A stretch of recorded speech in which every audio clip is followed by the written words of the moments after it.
Estaba solicitando, perdón.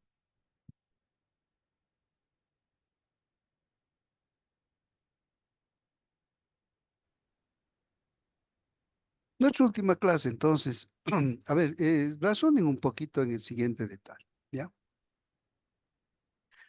Han ido viendo una serie de elementos a lo largo de todo este tiempo. Hemos visto teorías, formas, etcétera, etcétera. Y en esta última clase vamos a hablar de esto, ¿no? De los tipos de evaluación. O sea, cuando uno evalúa, tiene que pensar así, ¿no? He hecho mi planificación y dentro de mi planificación hay un elemento muy importante que ustedes tienen que saber. Se llama objetivo. El objetivo es el que determina lo que yo quiero lograr, porque tiene un verbo, tiene un contenido, tiene un nivel, tiene una exigencia, ¿no? Condiciones. Entonces, cuando yo planifico una clase determinada, veo mi objetivo. Y el objetivo, si el objetivo me dice qué cosa tengo que desarrollar, es eso lo que tengo que evaluar. Y eso que voy a desarrollar se llaman actividades formativas.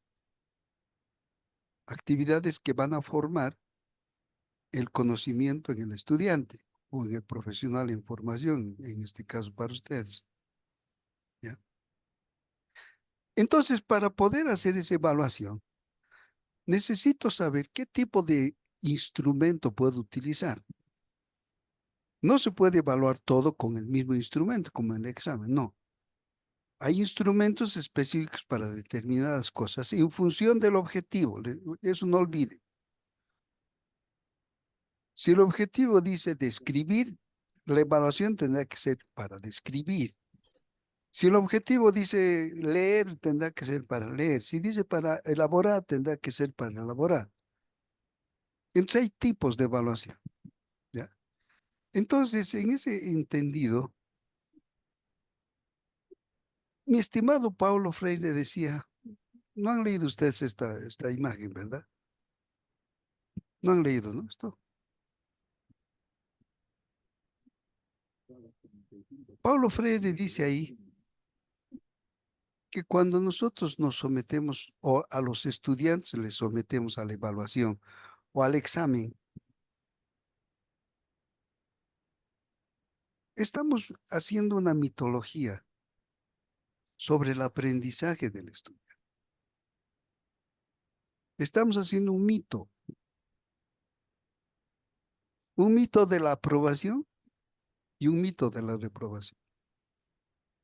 ¿Por qué decimos mito? Algo que no está comprobado. Y un examen, aunque ustedes no crean, no comprueba el aprendizaje del estudiante.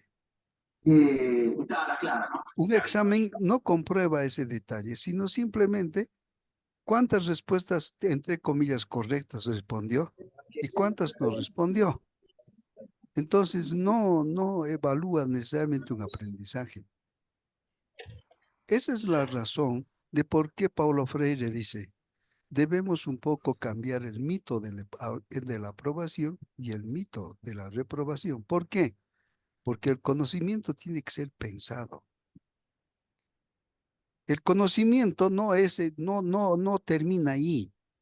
El conocimiento tiene que crecer, tiene que ir aumentando. Y aunque ustedes no crean, el conocimiento es el pasado. Si yo te doy un libro que tú leas, cuando te pedí que escogieras un libro en esa lectura y escribiste la historia de Romeo y Julieta, Shakespeare hace cuánto vivió y hace cuánto escribió esa historia. Si en este momento tú sabes y aprendes el drama que tiene esa historia, es el pasado. Pasa lo mismo con las teorías de la física, de la química, de la medicina. Todo ese conocimiento que está en un libro es el pasado. Y en función de ese pasado, tú tienes que construir un futuro. Por eso dice, tiene que ser pensado constantemente y la planificación del conocimiento tiene que ser permanentemente rehecha. Eso quiere decir que aquello que esté en el conocimiento, esté en un libro, aquello que tú hayas escuchado ayer, antes de ayer, es historia, es pasado. Y eso lo tienes que rehacer. Y dice, tiene que ser permanentemente rehecha. Y es rehecha, dice, en la medida en que permanentemente es evaluada. ¿Qué significa esa frase? Ese conocimiento, para ser comprobado que realmente se está rehaciendo, tiene que ser permanentemente evaluado, no con un examen, sino con una evaluación de verificar que ese conocimiento se esté construyendo. Eso nos dice Paulo Freire y nos habla del mito. Y el mito lo vamos a entender desde el punto de vista filosófico aquí. Miren, en la mitología griega hay una historia que se denomina el mito de Prometeo. ¿Ya? En términos muy simples, dice que los dioses del Olimpo les habían dado a dos titanes o dos semidioses, a Prometeo y a Epimeteo, las condiciones o la capacidad de que pudieran darle a los seres vivos de su creación las condiciones de sobrevivencia para evitar su vulnerabilidad y que puedan sobrevivir. Tal es así que les dieron alas a las aves, capacidad de poder construir nidos para poder tener sus descendencia. Le dieron velocidad a los depredadores para poder alimentarse, escamas a los peces para poder nadar, sus aletas, fortaleza al elefante, velocidad al ratón, etcétera. Todos los animales tienen alguna competencia, alguna cualidad para poder sobrevivir. Por eso sobreviven. Pero en tanto trabajo, se habían olvidado de una de las criaturas más vulnerables, y esa criatura es el ser humano. Un ser humano, primero que no tiene pelo, no tiene posibilidades de volar, no tiene plumas, no nada, no corre. Su dentadura no es como la de los depredadores para poder matar una presa.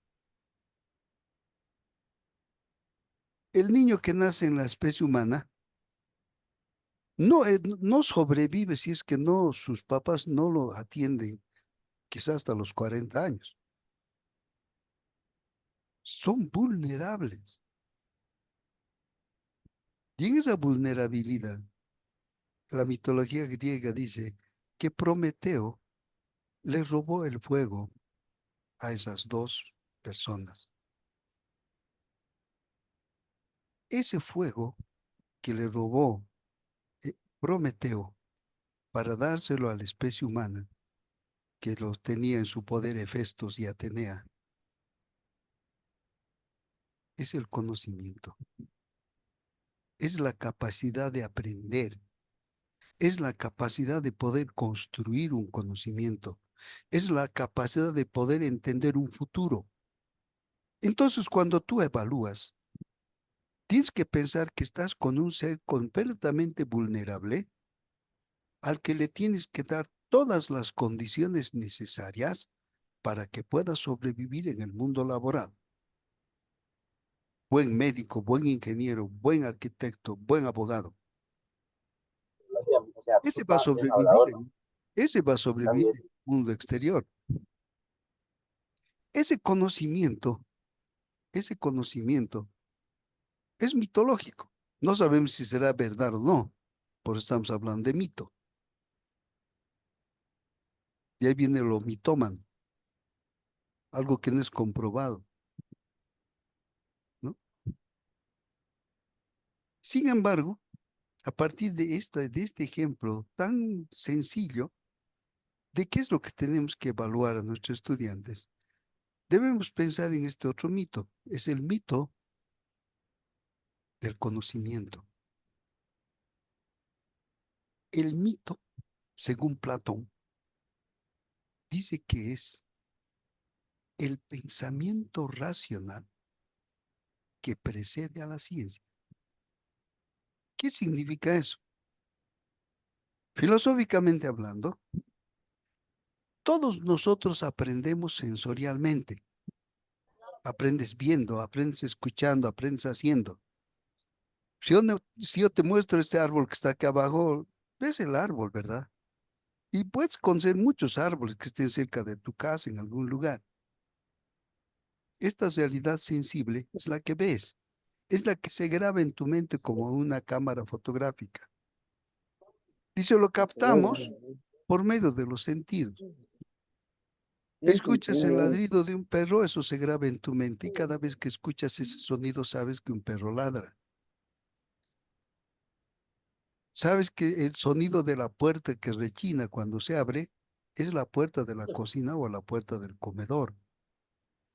Si yo te llamo Karen, ese nombre está grabado en mí, tú en tu mente está. Sabes que tú eres Karen Montaño. No me vas a responder Elizabeth, porque no la estoy llamando a ella. Entonces, este mundo sensible con el que nosotros aprendemos diariamente, el momento en que el estudiante está aprendiendo de esta manera, lo tiene que convertir en una realidad suprasensible que se llama la realidad inteligible, el conocimiento, las ideas, la expresión. Este conocimiento sustantivado se convierte en un conocimiento adjetivado. Esto es fácil de aprender, entre comillas, pero si yo te digo árbol, tú piensas en un árbol. Entonces, en un examen te pregunto qué es un árbol, cuántas hojas tiene, cuántas ramas tiene. ¿Se acuerdan de ese examen de las orquídeas, no? Pero no te estoy preguntando cuál es la cualidad que tiene un árbol en la vida de los seres humanos. Esa explicación ya tiene otro carácter. Y a ese carácter lo llamamos el mundo inteligible, el mundo de las ideas, el mundo de aquello que permanece constante en el conocimiento. Entonces, cuando nosotros pensamos en la evaluación, no tenemos que pensar que vamos a evaluar esto, sino esto. Como dice aquí, el mito dice, el pensamiento sensitivo, si quieren, el pensamiento racional, que es el mito, es la antesala de la ciencia. ¿Y qué es la ciencia? Es la demostración de un conocimiento real. Eso es lo que hay que evaluar. Con eso le estamos consolidando un aprendizaje en esto. Entonces, si el conocimiento es aprendizaje y ese conocimiento es resultado de una infinita cantidad de cosas. Por eso que en tu planificación de clases, tú vas a colocar actividades, vas a colocar técnicas, vas a colocar una serie de elementos con los cuales vas a desarrollar una clase. ¿Para qué estás haciendo eso? Pero tampoco había Simplemente bonito, estás te cuento. construyendo una serie de acciones para que tu estudiante aprenda tres cosas: conocimiento, habilidad y actitud. Tiene que tener tu estudiante un amplio conocimiento de tu especialidad o de la especialidad para que le está formando. Vamos a imaginar un detalle. Eres docente de derecho. Te han asignado el primer curso, el primer módulo, derecho romano. Tienes que tener un conocimiento amplio de todo lo que significa las bases teóricas del derecho romano. ¿Qué habilidades vas a consolidar con eso? Entender cuáles son las características de esa historia jurídica que hasta este momento se utiliza. ¿Cómo se desarrolló? ¿Cuál fue el origen? ¿Cuáles fueron las características? ¿Cómo aplicamos en este momento ese derecho romano establecido para ese equilibrio dentro de la sociedad, para controlar la felicidad, si quieren, de los ciudadanos, ¿no? Controlado de una manera. ¿Y la actitud cuál es? ¿Con qué actitud aprendes? ¿Con qué actitud desarrollas? O sea, ¿cuál es la cualidad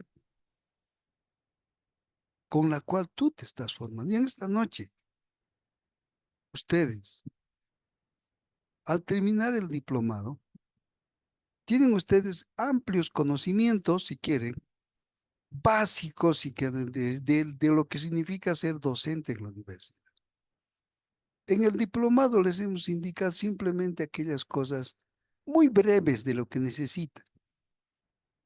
Les hemos dicho que en el tablero del ajedrez, que tiene 64 cuadros, intervienen una cantidad de fichas que se llaman y tienen sus distintos nombres, nada más. El hecho de que ahora tú juegues el ajedrez y puedas ganar una partida, depende de ti cómo lo vas a desarrollar, cómo vas a ampliar tus conocimientos, cómo vas a ampliar tus habilidades y tus actitudes, conocimientos. Tienes que ampliar mucho más respecto de lo que es didáctica, de lo que es planificación, de lo que es evaluación, de lo que es psicopedagogía, ampliar mucho más. Eso lo tienes que pensar. ¿Cómo vas a colocar en un diseño curricular actual? ¿Con qué herramientas, en qué elementos lo haces? Pero con una actitud. Y esa actitud es qué tipo de docente quieres ser, qué tipo de profesora quieres ser, qué tipo de docente, de catedrático quieres ser. Esa es la actitud. Y ese conocimiento dice aquí, pero el mundo sensible se ve que es verdad o hay que conocer para saber si es verdad. Vean esto ustedes. Y en ese entendido, a ver, Made y Karen, están en clases ustedes. Estas fotos yo las saqué de la internet, ¿verdad? Si yo te digo que elijas la imagen correcta del planeta Tierra, ¿cuál escoges? ¿Cuál marcas? Hazte cuenta que estás dando examen. No te tienes que equivocar porque se te equivoca, te aplazas. A ver, Made, Karen, ¿cuál es la correcta? El 2, cogería el La 2. 1, la 2, la 3, la 4, la 5.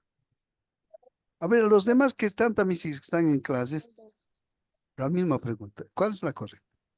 ¿Cuál El marca? segundo. La La segunda, segunda, licenciado. superior izquierda. Número 2. La número 2. Número 2, licenciado. La número 2, ¿no? Porque bien, Uno. habían estado hartas personas en clase. ¿Cuánto me alegra? ¿Cuánto me satisface eso? La 2. La 2, ¿no? La 1. La 1, La 1. la Para 1, mí la 1. La la 1. 1, La 2. la 2, ¿no? La 5. La 5, hucha cuadrada. 2. Ya, La 1. listo. Ya, gracias. Muy bien. La 1.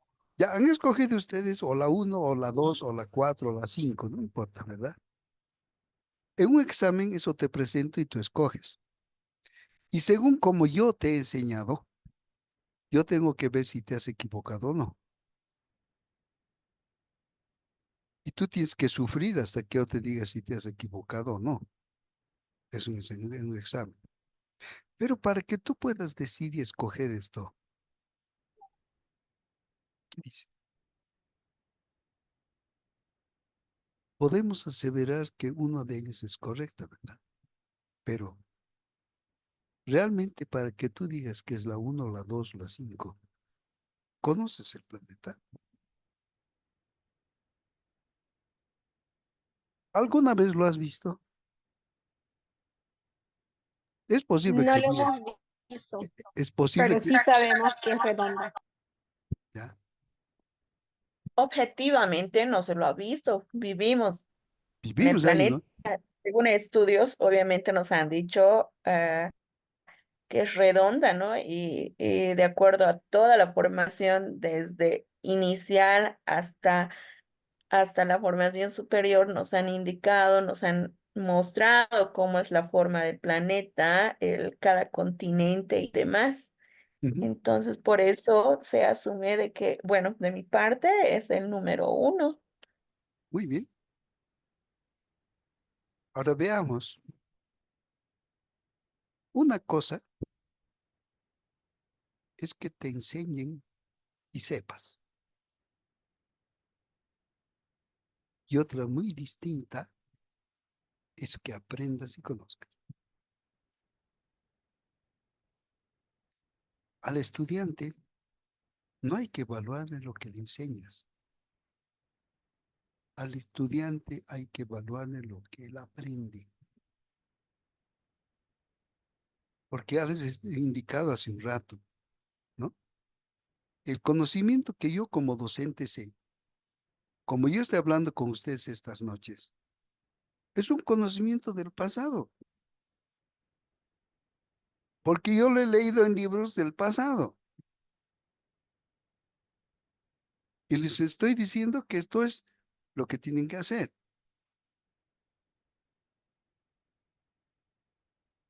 Ahora, en función de lo que por eso les decía, les vamos a enseñar a subir o ayudar a subir 4 grados, las otras 96, la tienen que subir ustedes. Y cuando seas docente, nunca le evalúes a tu estudiante lo que tú le enseñes, entre comillas. Por eso que la palabra voy a enseñar en la universidad ya es obsoleto. Tienes que hacer que tu estudiante aprenda. Le podrás indicar una serie de cosas y para eso, en didáctica te han hablado de estrategias. Aprendizajes basados en problemas, aprendizajes basados en proyectos, aprendizajes basados en dominio, aprendizajes por la resolución de casos, etcétera. Esas actividades las vas a utilizar ¿para qué? Para que con esa actividad investigue, busque, se informe. En lo posible, si es que no puede comprobar que realmente la Tierra es así, tendrá que ver la manera de poder explicar algo que no conoce.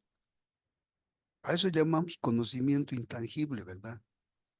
Que no lo puedes ver, no está, pero sabes que es un conocimiento.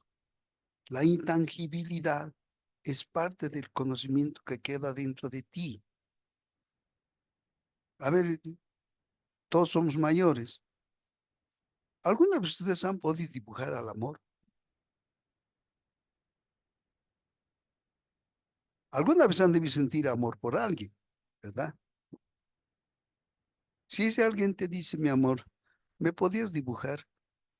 ¿Cómo es el amor que por mí sientes? ¿Cómo dibujarías? Es exactamente como hoy les he dicho del planeta. Tú aparentemente supones que es así, pero entre tanto tú no compruebes tú, no que otro te lo compruebe. Entre tanto tú no compruebes, ese conocimiento sigue siendo mito. Y por eso que el estudiante cuando está en la universidad y se le evalúa aquellas cosas que tú le enseñas, no lo estás formando para el futuro. Lo estás convirtiendo en una persona que repita algo del pasado. No estoy diciendo que la memorización es mala, no, sino que esa memorización tiene que tener características de interpretación, características de mejorar. Por eso dice aquí, si ustedes ven, al estudiante no se le evalúa lo que se le enseña, sino lo que él aprende. Ya ustedes no os pueden enseñar, no os puede valorar lo que yo les estoy enseñando. Yo tendría que valorar a ustedes lo que ustedes han aprendido. Y lo que aprenden ustedes, les hemos dado algunas herramientas, algunas actividades formativas que los han subido a la plataforma como resultado de su aprendizaje. ¿Ya? Ahora, ¿por qué entendemos ese detalle? ¿Ven esa imagen en blanco y negro que está ahí en la izquierda? Uno está en un lado y el otro al otro lado. El docente está mirando un número. El estudiante está mirando otro número. ¿Cuál es la verdad?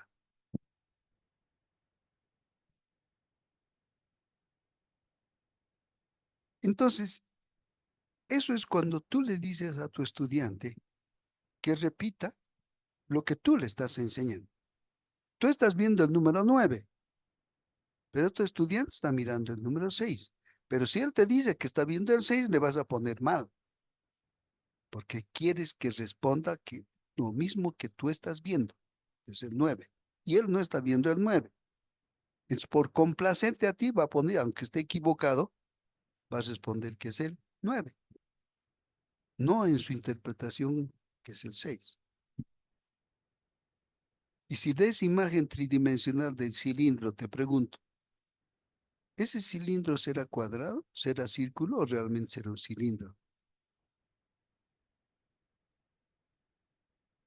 Esa es la interpretación del conocimiento, donde el estudiante te tiene que explicar realmente cómo ha construido su conocimiento, cómo lo ha hecho.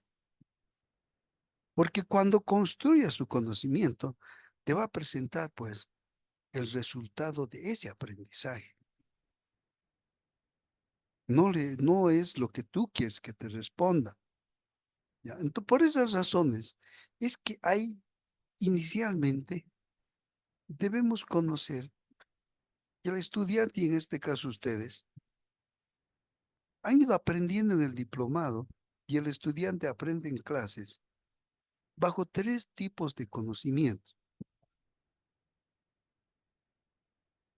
Ustedes en el diplomado han hecho eso. Han asumido un conocimiento empírico, un conocimiento común y un conocimiento científico. Si es que han llegado a ese nivel. ¿Ya? No olviden, tú tienes que entender que cuando se está construyendo el aprendizaje, cuando el estudiante está aprendiendo, lo hace de 3 maneras. De manera empírica, de manera común o de manera científica. Y entonces tienes que asimilar cuál de estas 3 maneras es la que vas a utilizar para que tú compruebes que realmente tu estudiante está aprendiendo. Ahora te teorizo. Mira, ¿qué es el conocimiento empírico? El conocimiento empírico, como ustedes ven ahí, es aquello que tú aprendes por experiencia. A veces haciendo repetidas veces lo mismo, como ese niño que aprende a caminar. Primero se pone de 4 patas, posteriormente se sienta, empieza a manejar sus 4 miembros, al final empieza a caminar de 2 miembros, como cuando hiciste tu curso de conducción de automóvil. Cuando alguna vez, si es que hay damas que todavía conocen la cocina, les han dicho que entren a la cocina a preparar algún alimento, ¿no? Empíricamente, por experiencia. La experiencia te permite enfrentar muchas cosas, ¿verdad? Cuando vas a recibir estudiantes, los chicos automáticamente empiezan a desarrollar ese empirismo. Toman apuntes, preguntan, participan, hacen una serie de cosas de manera automática porque es parte de su proceso. Y así es como van haciendo muchas cosas en la vida. Llegan puntual a clases, salen determinado, ordenan adecuadamente su tiempo, etc. Entonces, el aprendizaje empírico es aquel que aprendemos por experiencia. Pero el segundo, el aprendizaje común. Este aprendizaje común es el aprendizaje que el estudiante recibe en clases con sus docentes. Es el que ustedes están utilizando, en este momento recibiendo de parte mía. Es un conocimiento común. Y ustedes están así asimilando un aprendizaje común, asistemático, vulgar.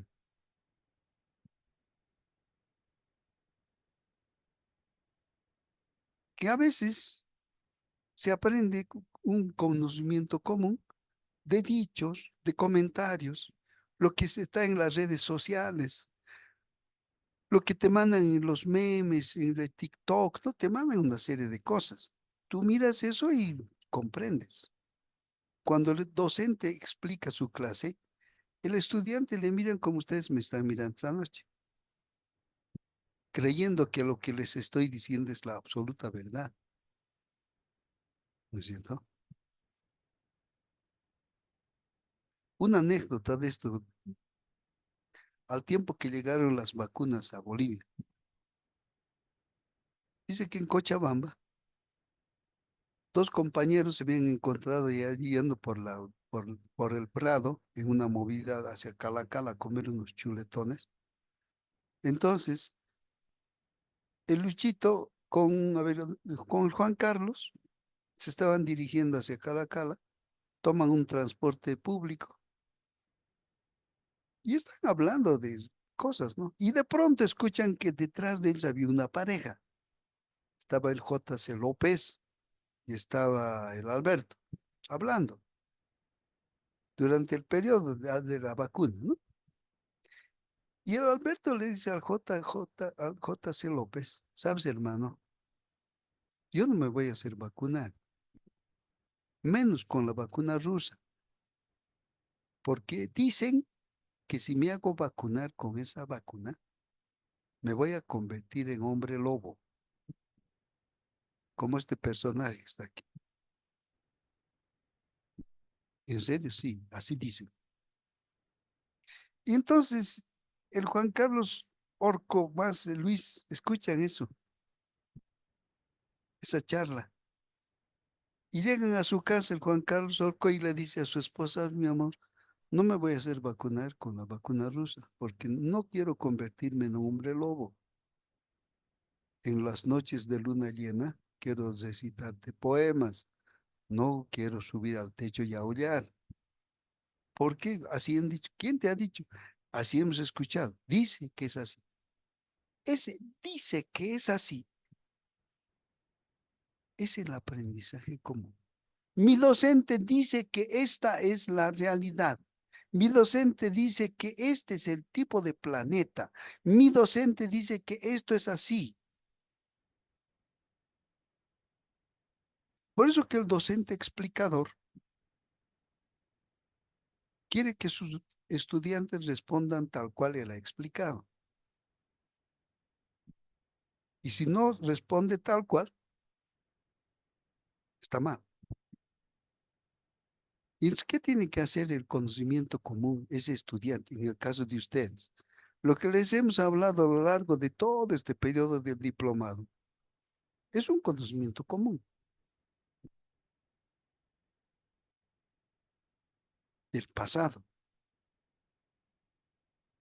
Para que tú realmente demuestres que lo que te hemos hablado en este tiempo y te permita subir esas 96 gradas, tienes que convertir ese conocimiento en científico.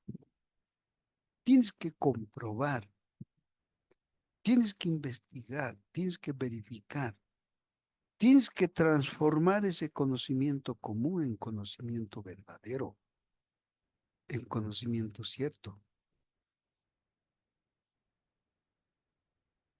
Eso es estudiar, eso es aprender. Por tanto, no es agarrar un libro y aprender de memoria todas las páginas de ese libro, porque es un solo libro. Tendrás que ver cuáles son las características del libro 1, 2, 3, 4, 5, 10. Inclusive en la actualidad, muchos estudiantes creen que cuando le dan una orden al GPT chat o al chat GPT y les dan la respuesta, es la respuesta correcta. No es así. Esa respuesta la tienes que analizar y comprobar si es verdad. Y lo que te dicen, ¿no? ¿Sabes qué, Wendy? le he visto con otra. Listo, ya está. Muerte total. No tienes que comprobar, pues, tienes que hacer. Tienes que vacunar para ver si realmente te conviertes en hombre lobo. Bueno, por lo menos si te conviertes en hombre lobo, te vas a ir a ahogar a un circo, ¿no? Entonces, esos tres tipos de conocimientos son los que tú tienes que asimilar cuando seas docente.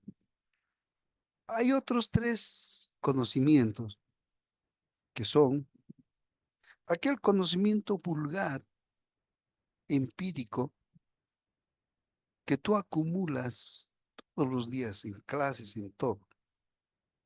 ¿Ya? Son estos tres tipos de conocimiento. El conocimiento tácito, el conocimiento explícito y el conocimiento implícito. ¿Saben qué? En el Japón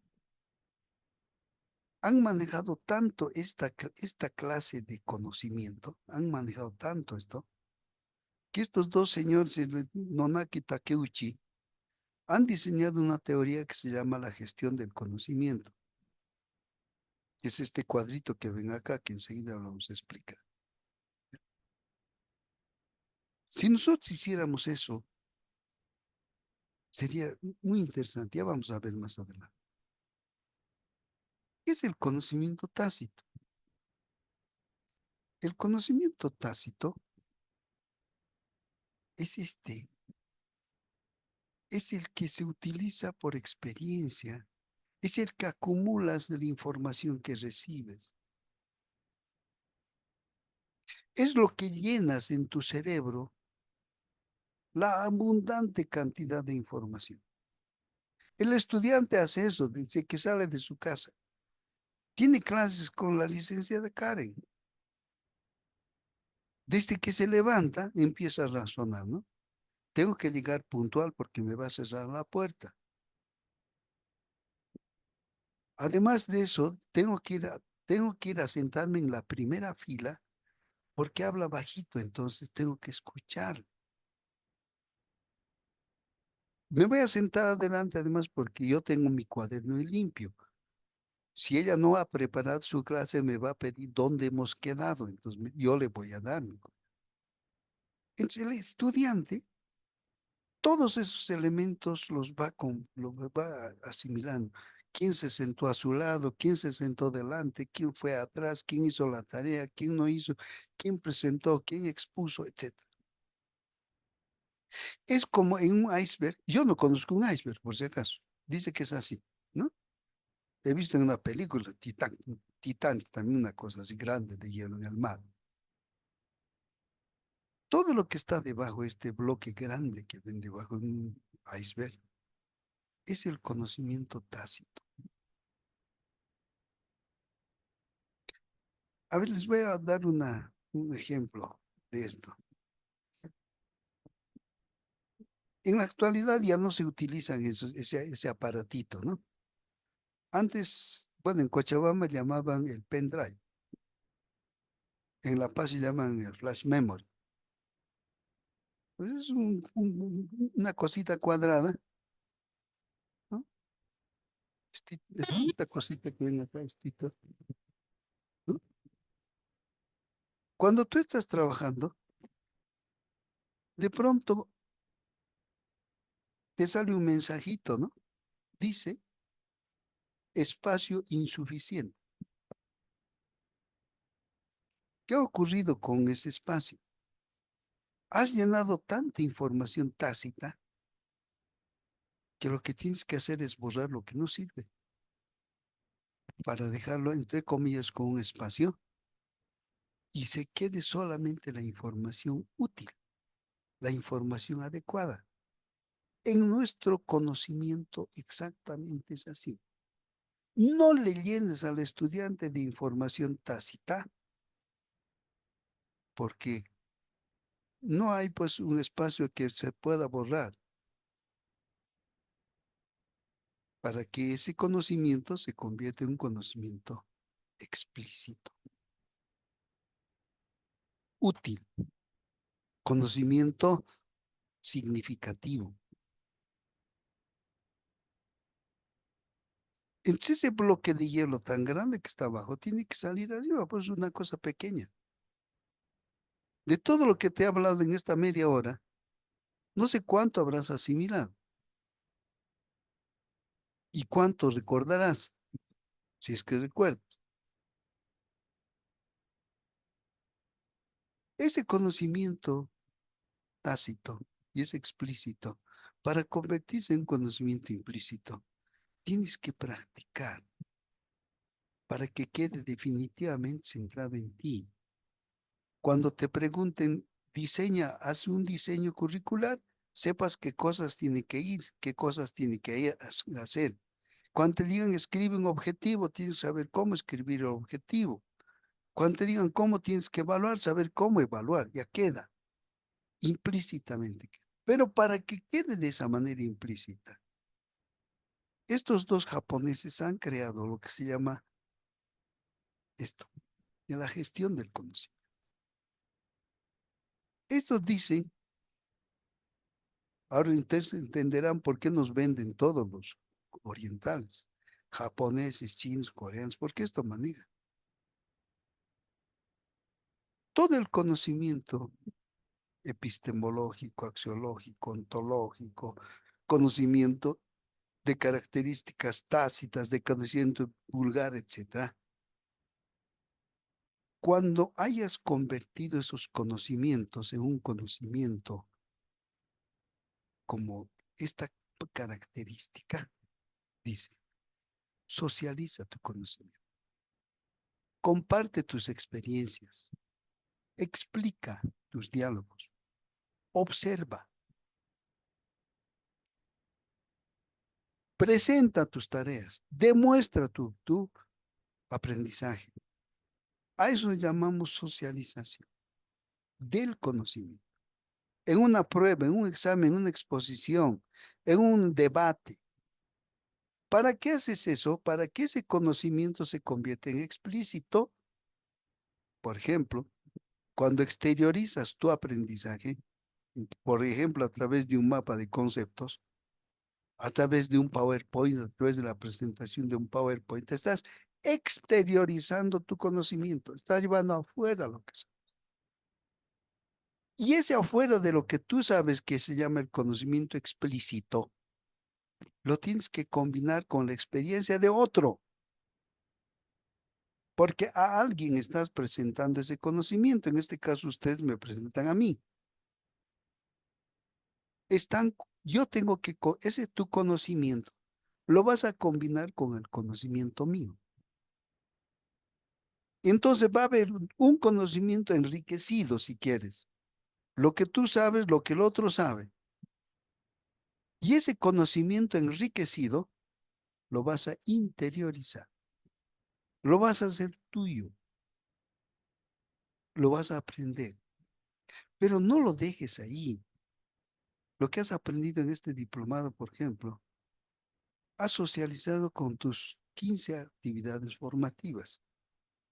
Estás combinando esas tus actividades con el conocimiento nuestro. Has aprendido algunas cosas en esas 15, pero no te quedes ahí. Vuelve a intentar aprender muchas más cosas. Y entonces la gestión del conocimiento gira constantemente hasta crecer y convertirse en un conocimiento mucho más fino, mucho más. Entonces el conocimiento no se queda estancado, sino que va a crecer. En consecuencia,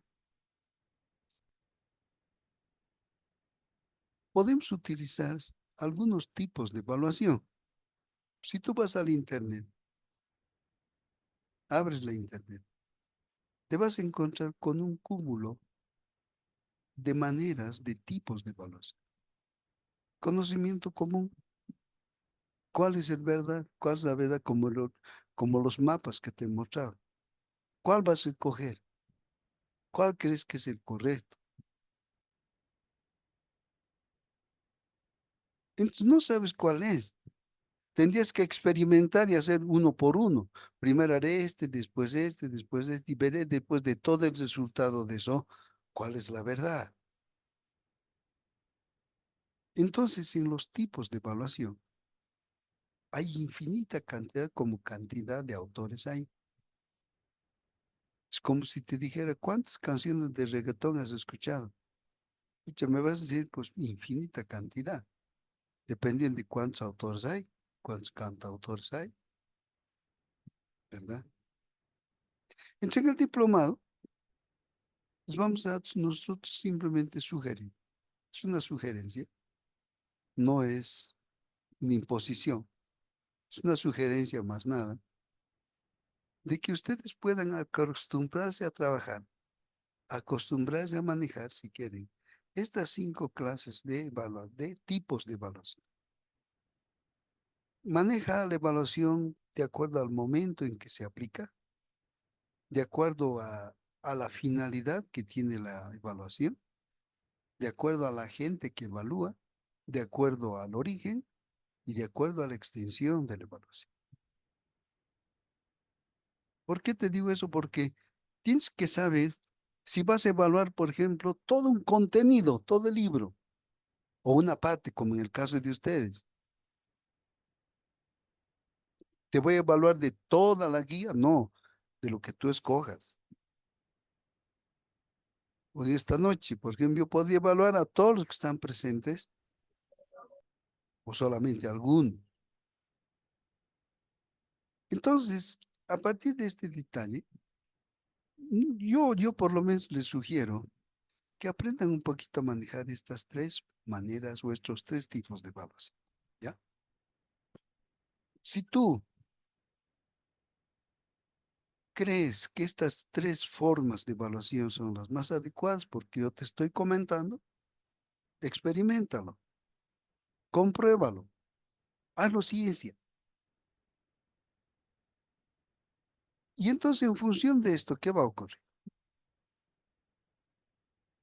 Dice que la evaluación, de acuerdo al momento en que tú se evalúes, hay una evaluación de inicio, hay una evaluación de proceso y hay una evaluación de finalización.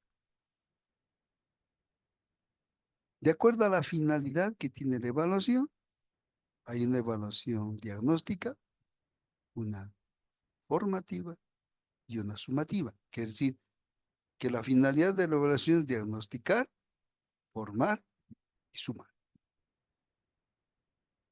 Y un tercer grupo que habla sobre la gente. ¿Quién evalúa? Hay una evaluación que se denomina autoevaluación, la coevaluación y la heteroevaluación. Las otras 2 yo las voy a dejar simplemente como complementos porque depende mucho del tamaño de lo que quiero hacer. ¿Ya? Entonces, ¿qué ocurre en estas 3? A ver, imaginen ustedes este detalle. Yo tengo que tomar examen, si quieren, tengo que tomar una evaluación o tengo que entrar a clases. Y entonces tengo que planificar mi evaluación.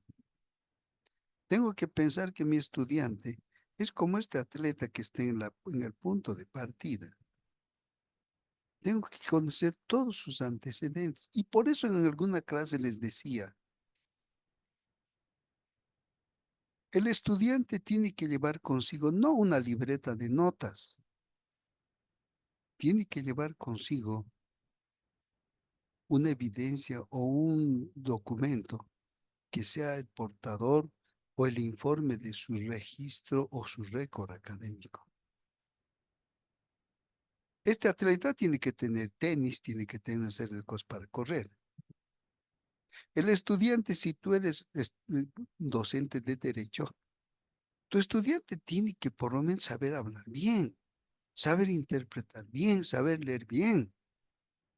Esos son algunos de los detalles que tienes que exigir que tu estudiante tenga, porque un abogado tiene que saber hablar bien, porque todos sus problemas judiciales lo hace a través de la comunicación oral.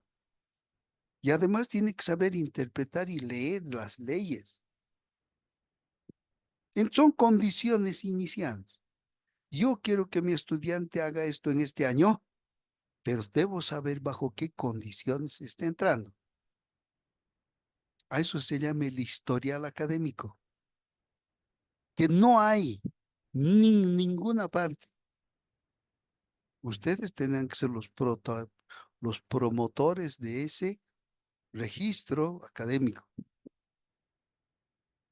Pedir, ¿dónde está tu registro académico? Ya, del curso inferior, ese prerequisito, ¿qué sabes? ¿Dónde está?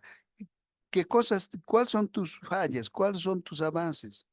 Y eso se construía a partir del diario de aprendizaje. Cuando ya hayas tenido todo ese detalle, recién puedes empezar tus clases. A eso se llama proceso, que puede durar un semestre, un curso, un año. En el caso del diplomado, 3 meses. En el caso de evaluación, 3 semanas. En esas 3 semanas, ¿qué voy a hacer? ¿Cómo voy a correr? ¿Cómo voy a controlar y medir mis tiempos, mi respiración, mi energía y todo lo demás? Así es. ¿Qué vas a hacer con tus estudiantes? ¿Vas a explicar, hacer trabajo de equipos, hacer trabajo de lectura, investigaciones? ¿Qué vas a hacer? Hay un proceso.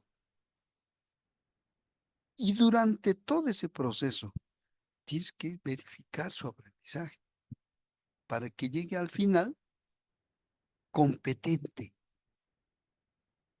No que gane la competencia, sino que sea competente, profesional competente. Por eso se habla de competencia. Las competencias son las que determinan la cualidad formativa de un profesional, con habilidades, con conocimiento, con actitud.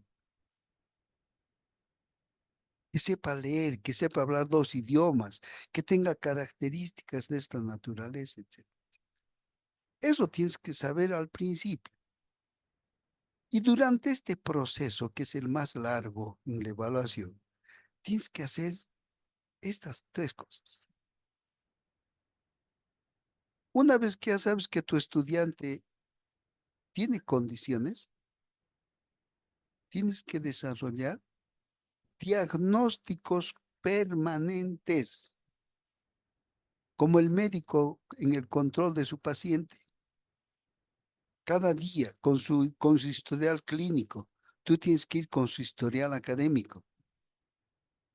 ¿Qué le falta? ¿Qué le hace? ¿Qué no ocurre? Para hacer solo 3 cosas. En ese diagnóstico, le tienes que decir a tu estudiante que modifique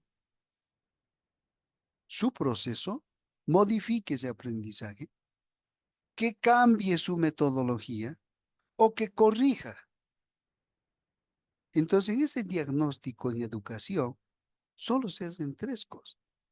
Durante todo el proceso, se le va haciendo al estudiante correcciones, cambios, modificaciones, para que el aprendizaje sea no tácito, explícito, no vulgar, sino científico. Cuando hayas hecho esas 3 cosas durante todo el proceso, vas a llegar a la evaluación formativa. ¿Qué quiere decir eso? Comprobar que tu estudiante ha aprendido y se está formando como profesional. Lo formativo quiere decir aprendizaje útil, aprendizaje fino, aprendizaje que tenga características de alto nivel. Eso es lo que has hecho en el diagnóstico. Lo has curado a tu paciente. Está feliz, pero le das una epicrisis para decir a este paciente, le he hecho este tratamiento, le he hecho este análisis, le he hecho le he mandado donde este especialista, etc. Tú le has corregido en su comunicación, en su trabajo práctico, en su forma de manejar tecnología. Es decir, le has hecho toda una serie de correcciones, por eso competentemente lo has convertido en un profesional hábil.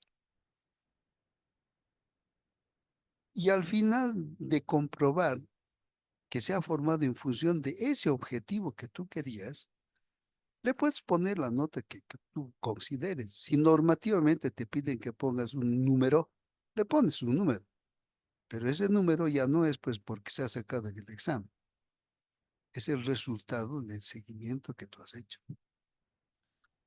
Es el resultado cualitativo o cuantitativo, si quieres, de ese proceso que tú has desarrollado. ¿Ya? Pero para llegar a eso, ¿qué tiene que pasar? Esto tiene que pasar. A tu estudiante acostúmbrale a estas tres etapas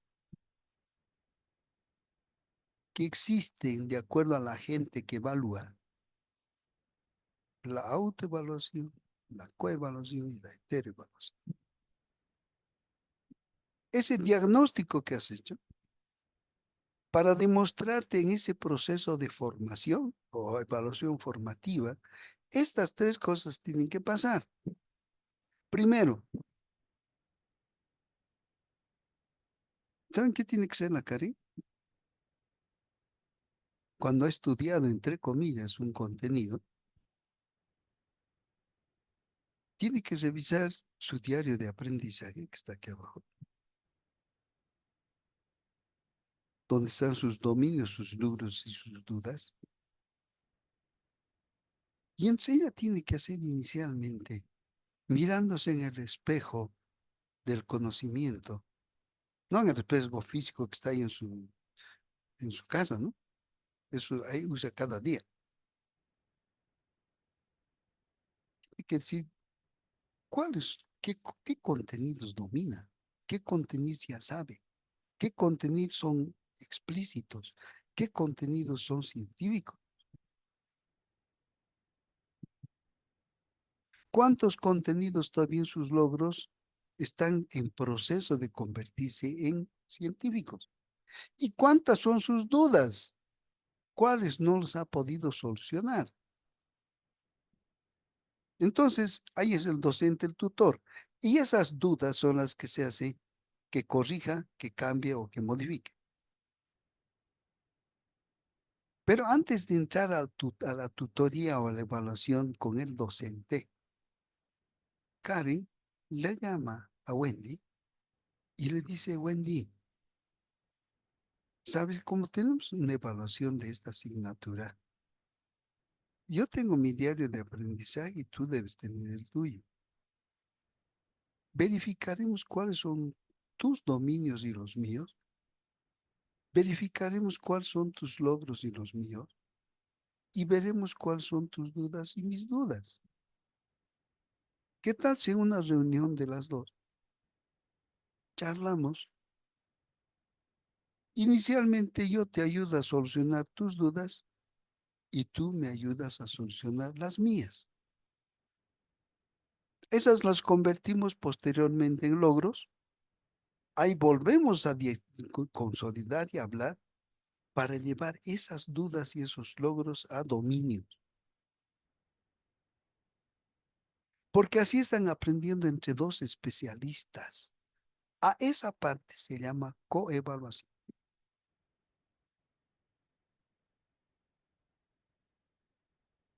Eso es lo que el estudiante tiene que hacer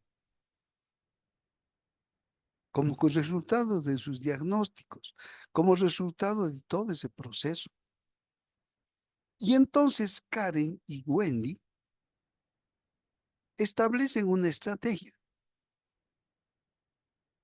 ¿Cómo saben cuáles son sus dominios, cuáles son sus logros y cuáles son sus dudas? Es posible que tengan más dudas que logros, o más logros que dominio. Entonces, ¿qué hacen?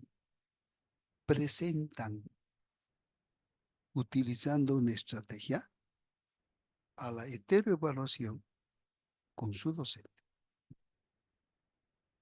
Y a su docente le dicen: queremos una entrevista, queremos la revisión del producto o queremos una observación. ¿Mediante cuál de esas tres formas consideran ellas que pueden demostrar su aprendizaje? Entonces, ellas le dicen al docente ¿Qué cosa quieren ellas demostrar como aprendizaje?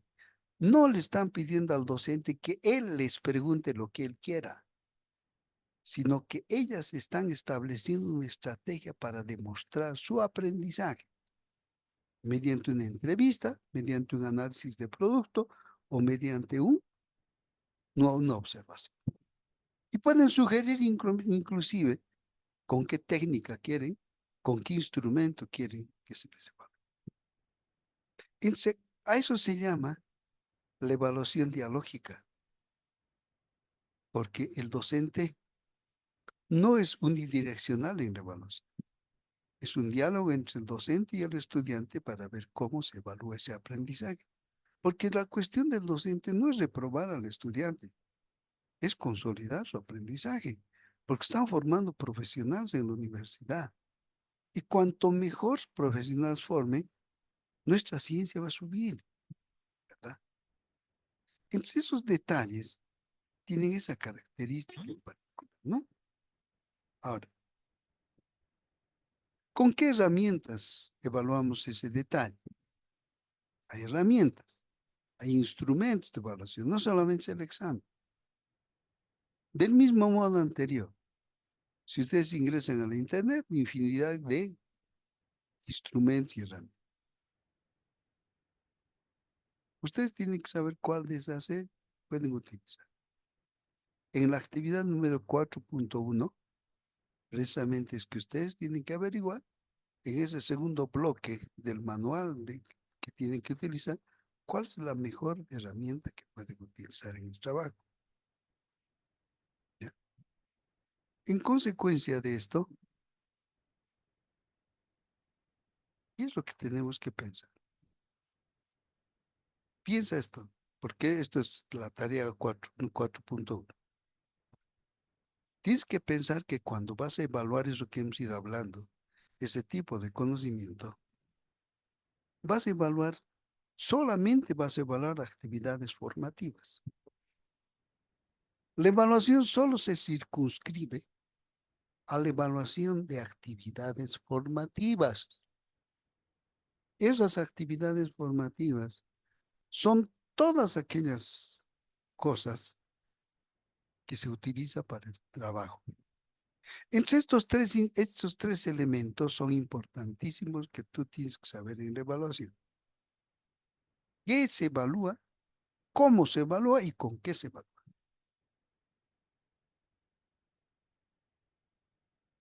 ¿Qué es la actividad formativa? Es lo que antes llamamos las tareas. Por tanto, al estudiante solo hay que evaluarle la tarea, porque tú le das a tu estudiante una tarea para que aprenda algo.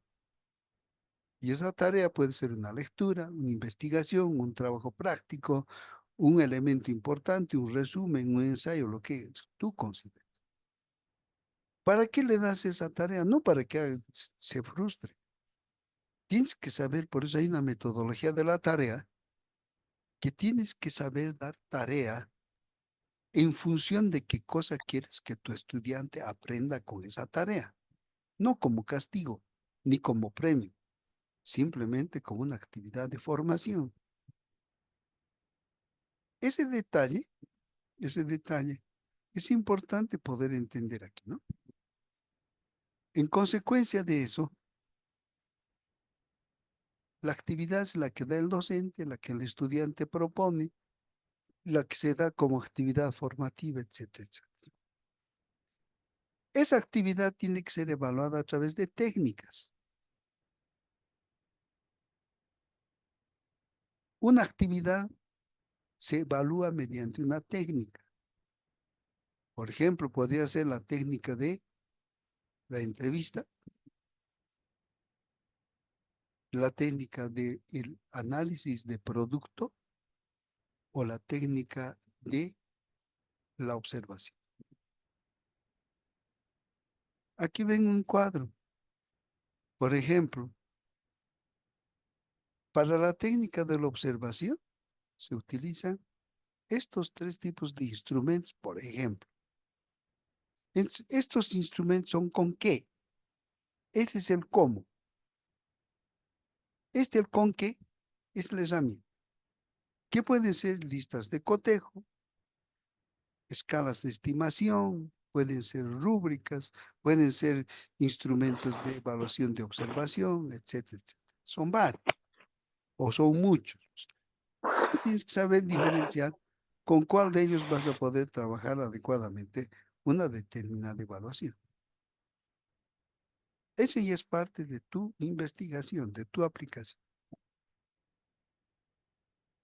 Entonces no olvides, para evaluar tienes que saber qué actividad has dado en función de un objetivo, con qué técnica quieres evaluar esa actividad formativa y con qué herramienta vas a medir. Aquí tenemos una planificación. Miren, ¿cómo evaluamos las conferencias? Yo tendría que evaluarles a ustedes estas conferencias esta noche, ¿ya? Solo les voy a explicar. Si yo quisiera evaluar la conferencia de ustedes esta noche, tendría que evaluar cómo cada uno de ustedes ha sido partícipe durante las conferencias de los 4 módulos. Las herramientas que están acá, se las voy a mandar a Karen para que ustedes hagan su propia autoevaluación. Y enseguida vamos a ver cuáles son. ¿Cómo evalúa las conferencias? Participación con audio y video. La participación espontánea de ustedes, que cuando participan demuestran un aprendizaje, etc. Eso es de las conferencias. Miren, la actividad formativa planificada para este ejemplo que les estoy mostrando, es una actividad formativa, una conferencia participativa. La actividad que yo quiero evaluar de ustedes es una conferencia participativa. Eso es lo que ustedes han ido haciendo a lo largo de este tiempo. Esa conferencia participativa, ¿qué es? Alguien habla y se solicita la participación. O solicitan la participación para aclaración, para preguntas, etc. Esa participación, ¿qué acciones se pueden tomar en cuenta en esa evaluación? Como es un aprendizaje a distancia, porque es a la distancia que estamos trabajando, se controlan los siguientes elementos. Primero, asistencia, por eso les controlamos asistencia. ¿Se dan cuenta para qué les controlamos la asistencia? Y la participación en las conferencias con audio y video. Ahora, cada uno de ustedes está consciente si durante los 4 módulos participaron con audio y video. Ustedes son conscientes. Ustedes se van a hacer la autoevaluación. Aclaraciones al tema han solicitado, han pedido y cuando tienen respuestas, han hablado de tal cosa. Si en este momento yo les pediría, muéstrenme su diario de aprendizaje, ¿están en condiciones de mostrarme o mandarme una fotografía de tal instrumento? Estamos evaluando simplemente la conferencia, no el aprendizaje, las conferencias. Porque si fueran aprendizaje, preguntaríamos de didáctica, preguntaríamos de diseño curricular, preguntaríamos de psicopedagogía, preguntaríamos de evaluación. Pero como es un ejemplo, solo les estoy mostrando cómo es. Entonces, ¿qué se hace? La técnica que podría yo utilizar con ustedes esta noche es la técnica de la observación. ¿Por qué? Porque las estoy viendo. La estoy viendo a Karen, la estoy viendo a Wendy. Sé cuál es la predisposición que tienen a la conferencia. Porque las estoy viendo, estoy observando en general. La estoy observando el nombre de Paula, de Elizabeth, de Alberto, de Elsa. Estoy viendo sus nombres. Entonces, esa es la técnica. Y a esta técnica que son las conferencias participativas, puede utilizar yo 3 instrumentos. Les puedo evaluar a ustedes, que se van a hacer ustedes su propia autoevaluación, utilizando una lista de cotejo, una escala de estimación y una rúbrica. Es decir, si nos fijamos en resumen, la actividad formativa, ven acá, esto que está aquí, la actividad formativa es conferencia participativa. La técnica de evaluación es de la observación y el instrumento de evaluación es una lista de cotejo, una escala de estimación y una rúbrica. Estoy cumpliendo estos 3 insumos para la evaluación. Ahora, una vez que tengo ese detalle, he planificado de esa manera, yo puedo utilizar estas herramientas. Miren ustedes. Las 3 herramientas tienen los mismos indicadores.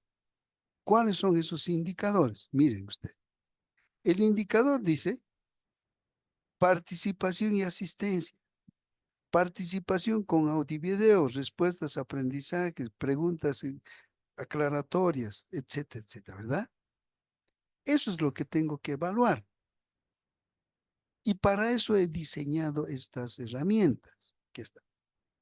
Entonces, la primera herramienta dice lista de cotejo, que tiene solo 2 variables. O es sí o es no.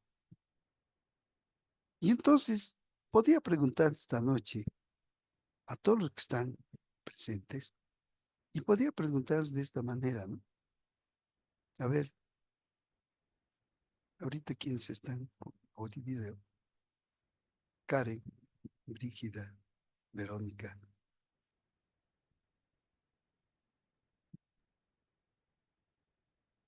A las 3. Ya, gracias, Luis. Durante los 4 módulos, a lo largo de estos 3 meses, tu participación en las conferencias fueron con audio y video.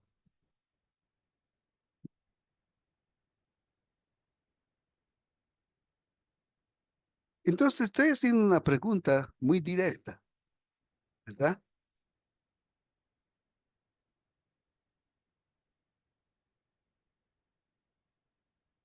A la misma vez, tu atención durante las conferencias en el diplomado, tu atención era evidente. Tu docente percibía la evidencia de tu participación en las conferencias. Yo, por ejemplo, puedo evidenciar eso de Karen, de Wendy, de Made, que algún rato se entiende, de Luis, pero de algunos no sé, pues no, nunca han estado en clases. Entonces, ¿qué van a marcar en esta casilla de autoevaluación? No, participaste voluntariamente de las temáticas correspondientes. ¿Sí o no? 4. ¿Solicitaste aclaraciones a los temas durante las conferencias? ¿Levantaste la mano para decir, a ver, en el texto dice esto, ¿me podría aclarar de esta manera? Y último, cuando participabas en las conferencias y eras partícipe de las mismas, ¿demostrabas que realmente estabas aprendiendo? Entonces, esta es una herramienta de autoevaluación que se la voy a mandar a Karen para que ustedes marquen dónde les corresponde. Las mismas preguntas para la escala de estimación, pero tiene 4 variables. ¿Esto es sí o no? Si dijiste sí, entonces, ¿ese tu sí es frecuente? ¿Es alguna vez, rara vez o nunca? Si es no, va a ser nunca, ¿verdad? Va a ser 1. Enseguida les explico por qué esa diferencia. En un examen de falso verdadero, esto es lo correcto, ¿no? Si yo te pediría que te evalúes con sí o con no en este momento, dependiendo del signo que hagas, te voy a aplazar o reprobar, ¿verdad? Y si te digo que hagas 4, 3, 2 o 1, del mismo modo. Pero quiero que tú te evalúes de forma muy personal en tu casa. ¿Qué pasa con la escala, con la rúbrica?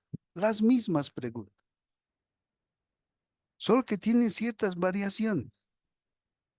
Son 3 instrumentos que estoy utilizando para evaluar una sola actividad que se llama conferencia participativa.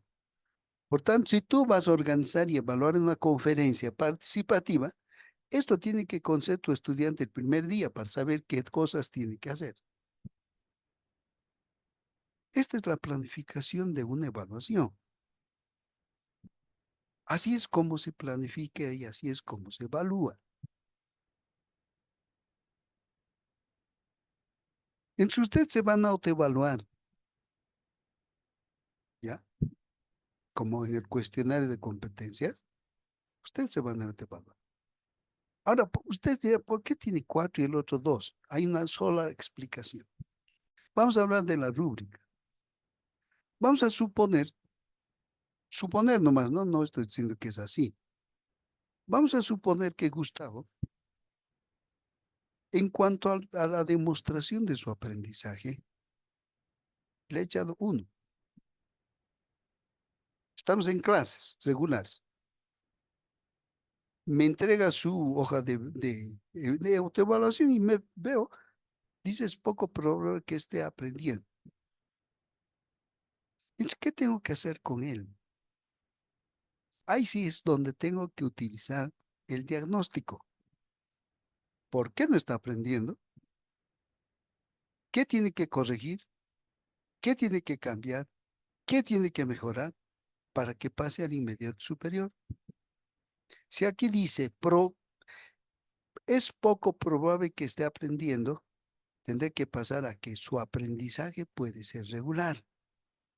Le sigo haciendo el diagnóstico y el seguimiento, la retroalimentación, para que llegue al siguiente nivel, que su aprendizaje ya sea satisfactorio. ¿Qué estoy haciendo con eso? Estoy haciendo que su aprendizaje vaya mejorando. No le estoy aplazando a la primera, le estoy haciendo un seguimiento hasta que llegue a que demuestre claramente que ha aprendido algo. Entonces, este detalle es para eso que sirven estas herramientas. Pero para hacer esto tienes que conocer todo lo que hemos ido viendo de evaluación. Modelos, formas, conocimientos, tipos, características. Todo lo que hemos ido viendo es simplemente para llegar a esta etapa. Esa es la manera de cómo se tiene que hacer una evaluación. ¿Ya? Entonces, en esta última clase hemos llegado a este nivel, a esta explicación final, y entonces ya ustedes verán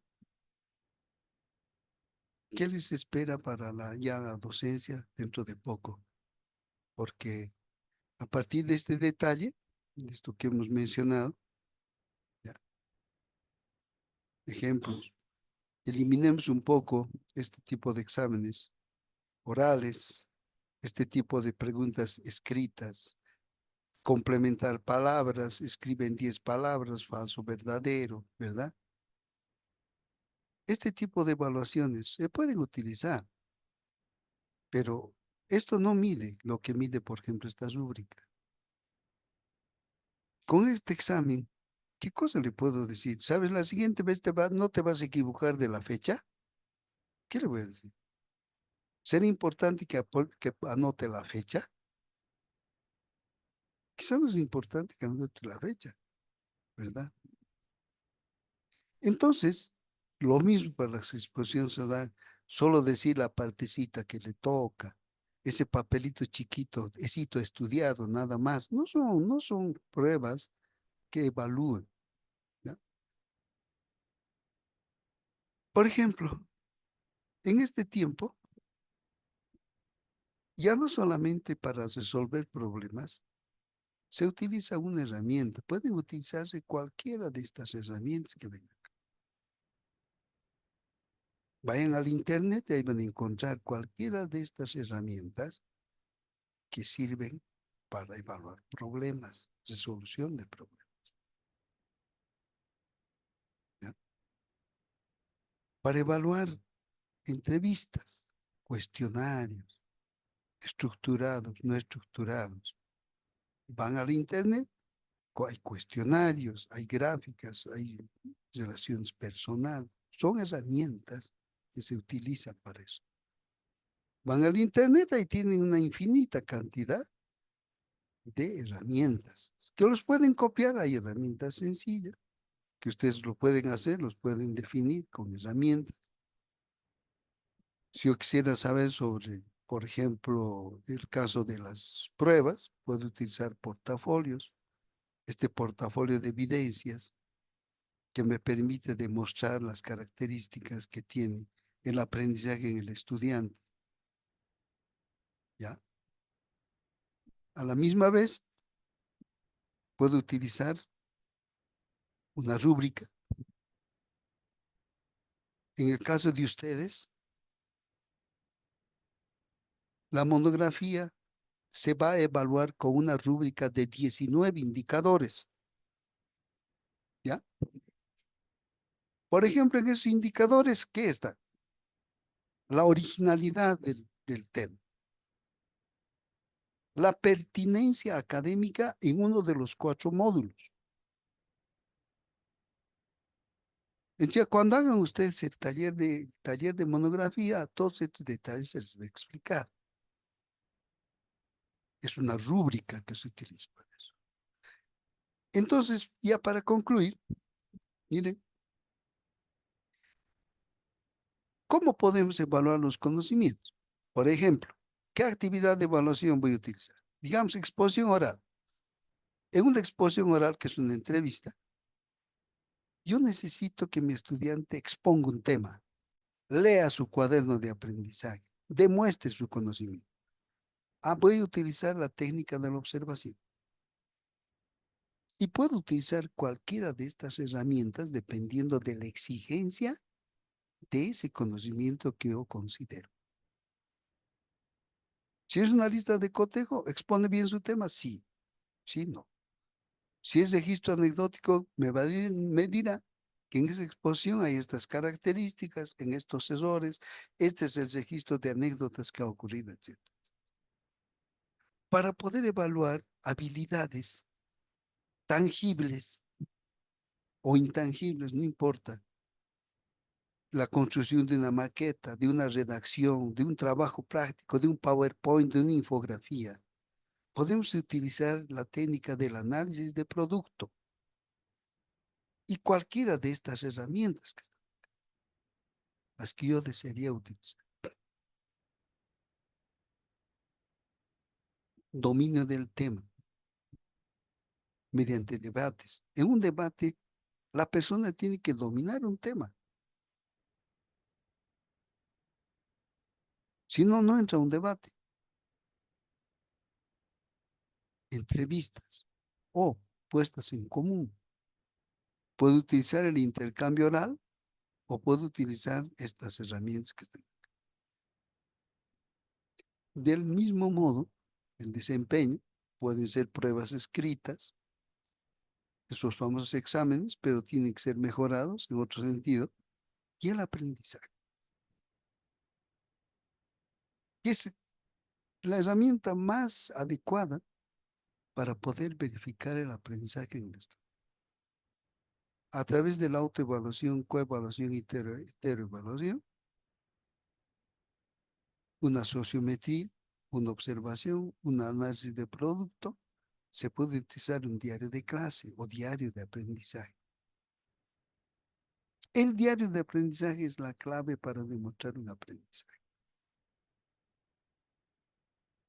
Entonces, este ejemplo, estos ejemplos que les estoy dando son los elementos importantes que dentro del diplomado les estamos diciendo qué cosas necesitan saber. No estamos en un curso de capacitación. Ahora, si ustedes quieren un curso de capacitación sobre alguna de estas herramientas, bueno, ya es otra cosa, ¿no? Entonces, con estas últimas diapositivas, mis estimados diplomantes, hasta aquí. Hasta aquí el curso, hasta aquí el módulo, hasta aquí el diploma.